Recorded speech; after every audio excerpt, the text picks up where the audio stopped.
वहीं हमीरपुर के मौदहा में हुए बवाल के बाद सीएम योगी ने कड़ा एक्शन लिया है। सीएम ने हमीरपुर के एसपी के बाद अब डीएम को भी हटा दिया है। अभिषेक प्रकाश को हमीरपुर का नया डीएम बनाया गया है।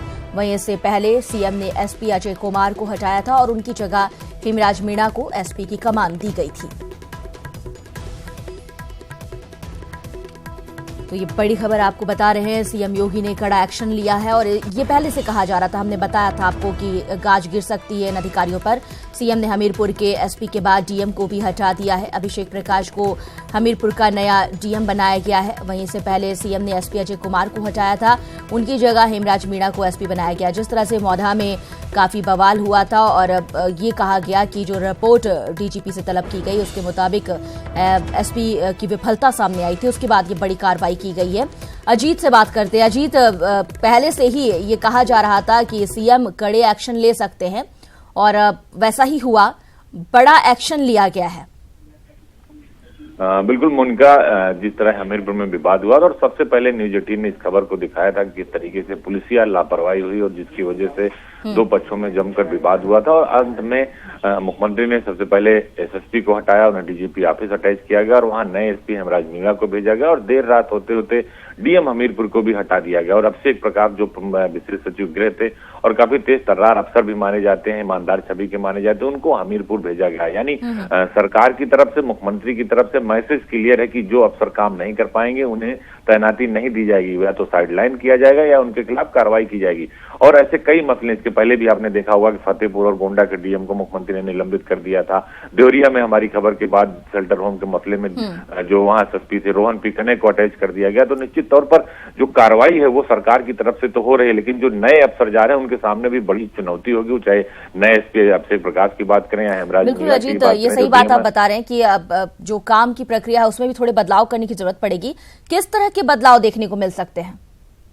बिल्कुल उनका जो सरकार का एक तरीके से कहा जाए गाइडलाइन है, उन्होंने एडवाइजरी भी इसके पहले जारी की थी कि आप कोई भी घटना हो तो घटनास्थल पर जरूर जाएं, डीएम और एसएसपी, लेकिन ऐसा होता नहीं, वो अपने छोटे अधिकारियों को भेज देते हैं, मौके पर जाते नहीं।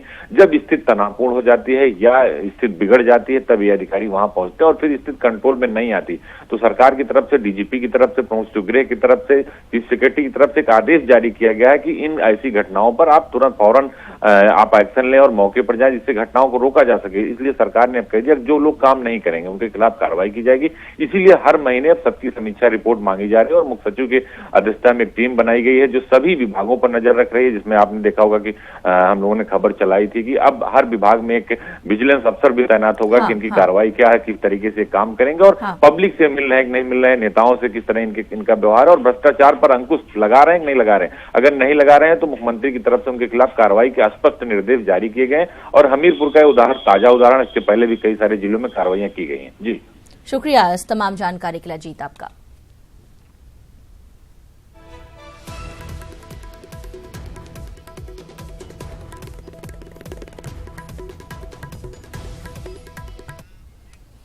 खबरों में आगे बढ़ते हैं। इलाहाबाद में लगने वाले कुंभ मेले के लिए प्रशासन तैयारियों में जुटा है। इस बार पुलिस वालों की तैनाती के लिए आचरण और विचारों को अहम बनाया जा रहा है। कई मानकों पर खरे उतरने वाले पुलिस कर्मियों की ही तैनाती कुंभ में की जाएगी। कुंभ मेला शुरू होने में कुछ ही दिन बाकी है। करोड़ों लोगों के कुंभ में पहुंचने का अनुमान है, इसलिए व्यवस्थाएं भी चाक चौबंद करने के दावे किए जा रहे हैं। इलाहाबाद कुंभ मेला 3200 हेक्टेयर इलाके में लगेगा।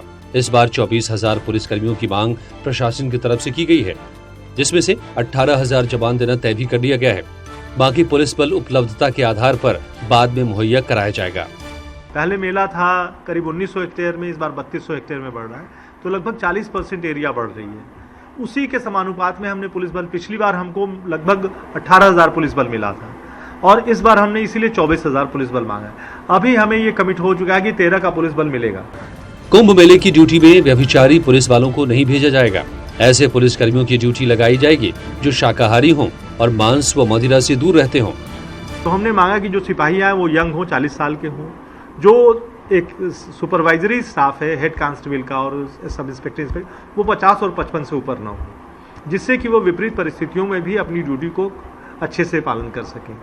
उनका आचरण भी अच्छा हो। हाँ, आचरण के बारे में ये कहा गया है कि चूंकि यहाँ पुलिस बल जो आएगा वो फोर्स की रूप में न काम करके, माने वो फोर्स कोई नियम को इन्फोर्स कम करता है बल्कि गाइड और फैसिलिटेटर का काम करता है। पुलिस वालों को मृदुभाषी बनाने की ट्रेनिंग भी दी जा रही है।